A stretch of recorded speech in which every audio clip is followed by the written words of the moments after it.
Bienvenue dans cette nouvelle vidéo YouTube. Aujourd'hui j'ai décidé d'aborder un sujet avec vous qui m'intéresse particulièrement, à savoir comment gérer ses protéines quand on est sportif et végétarien. On va pas se mentir, c'est une problématique qui revient souvent et c'est aussi un très gros blocage pour beaucoup de sportifs qui aimeraient passer au végétarisme. En tant que sportif, on se dit souvent comment je vais atteindre mes besoins en protéines vu que je ne mange plus de viande. Ce qui tombe bien, c'est que je suis végétarien depuis 5 mois et donc je vais pouvoir vous montrer comment je gère mes protéines. Alors juste avant, en tant que sportif et notamment en tant que pratiquant de musculation, on n'a pas besoin de tant de protéines pour pouvoir développer de la masse musculaire. Les études scientifiques prouvent qu'en général 1,4 g de protéines à 1,8 g de protéines par kilogramme, c'est largement suffisant pour développer correctement sa masse musculaire. Je dis ça parce que je vois encore beaucoup de pratiquants de musculation qui mangent 2,5 à 3 g de protéines par kilogramme. Honnêtement, vous n'avez pas besoin de tant de protéines que ça vous fait surtout jeter votre argent par la fenêtre et en plus de ça, ça augmente l'acidité de votre organisme, ce qui est vraiment mauvais pour votre santé. Alors deuxièmement, en tant que végétarien, on a des protéines dans les produits laitiers, dans les œufs, dans les légumineuses. Par contre, si vous n'avez pas ces trois là, ça devient un petit peu compliqué. Pour ce qui est des produits laitiers, je vous les recommande pas trop par rapport à tout ce qui est santé et notamment si vous avez du mal à digérer le lactose. Pour les œufs, vous pouvez les manger, ça reste la meilleure protéine solide qu'il existe. Si vous voulez pas manger trop calorique, vous pouvez enlever le jaune d'œuf et miser sur les blancs. Pour les légumineuses, vous serez vraiment surpris de voir à quel point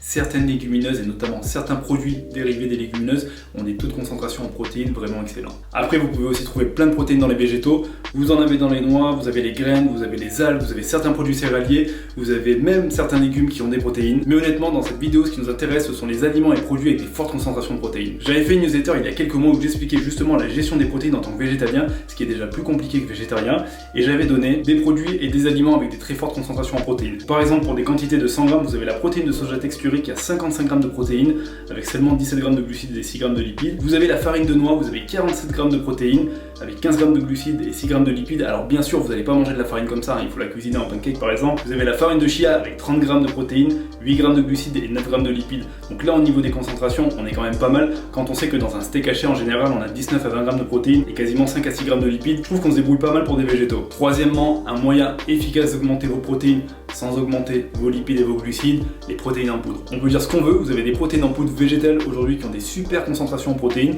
qui ont des goûts qui passent plutôt bien et qui se mélangent bien. Alors oui, il y a quelques années en arrière, on avait des protéines végétales avec des goûts horribles et des textures tellement pâteuses, c'était impossible à boire, on avait l'impression de boire du plâtre.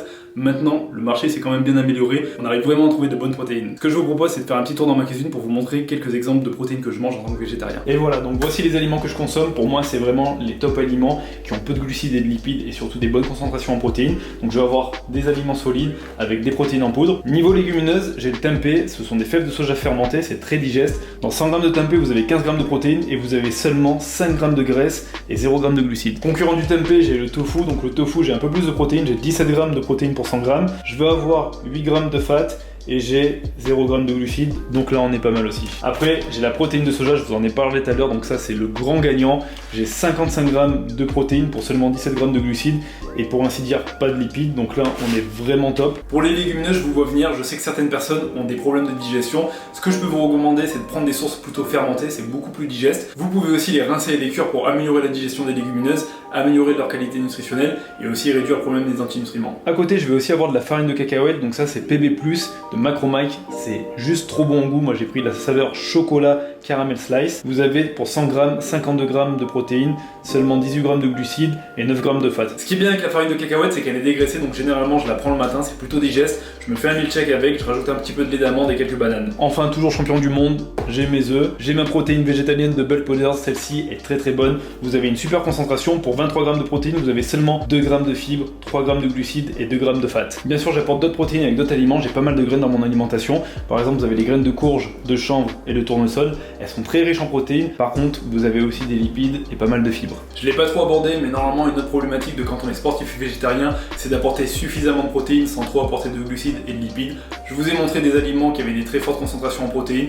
Normalement, vous avez tout ce qu'il faut pour y arriver. La semaine dernière, je vous avais fait une vidéo YouTube sportif et végétarien, une journée dans mon assiette. Foncez la voir, ça vous permettra d'avoir une journée type. Ça vous permettra d'avoir des idées, des recettes et de voir qu'on peut manger végétarien tout en apportant suffisamment de protéines. En plus de ça, j'avais mis tous les macros et calories dans la description de la vidéo. En tout cas, j'espère que cette vidéo YouTube vous aura plu. N'hésitez pas à me dire ce que vous en pensez en commentaire. Vous pouvez me poser des questions, j'y réponds. Si vous avez aimé la vidéo, mettez-moi un pouce bleu. Moi, je vous dis à la semaine prochaine pour une nouvelle vidéo YouTube.